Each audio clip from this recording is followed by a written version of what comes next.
आज हम लोग पढ़ने वाले हैं नर्मदा बचाओ आंदोलन। कौन सा आंदोलन? नर्मदा बचाओ आंदोलन।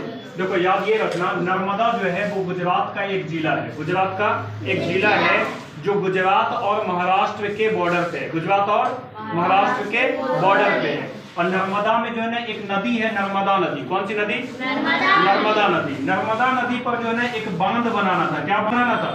बांध। बांध का नाम था सरदार सरोवर बांध। कौन सा बांध?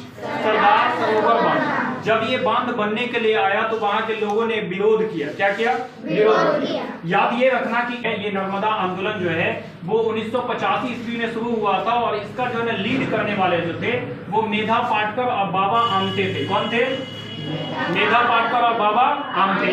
अब देखो इस जो है ना लोगों के विरोध करने का कारण क्या था? तो लोग विरोध इसलिए कर रहे थे कि अगर इस पर जो है ना क्या करते कि नर्मदा नदी पर अगर ये सरदार सरोवर बांध बन जाता तो वहां के लोगों का क्या होता ना, जीवन बर्बाद हो जाता। वहां के आदिवासियों को वहां से क्या करना पड़ता? पलायन करना पड़ता, वहां से हटकर दूसरी जगह जाना पड़ता। यानी इसलिए लोगों ने क्या किया ना, वहां पर आंदोलन करना शुरू कर दिया। अब याद ये रखना, जो है ना बांध जो बनाया गया सरदार सरोवर बांध, इसकी ऊंचाई जो थी वो लगभग 138 मीटर थी। कितना? 138 मीटर। और इसकी लंबाई 1210 मीटर। कितना?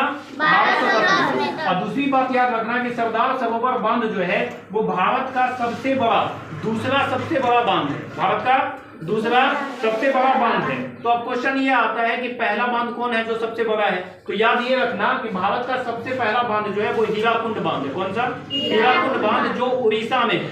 उड़ीसा में महानदी के ऊपर बना हुआ है। कहाँ बना हुआ है? उड़ीसा में महानदी के ऊपर। ठीक है।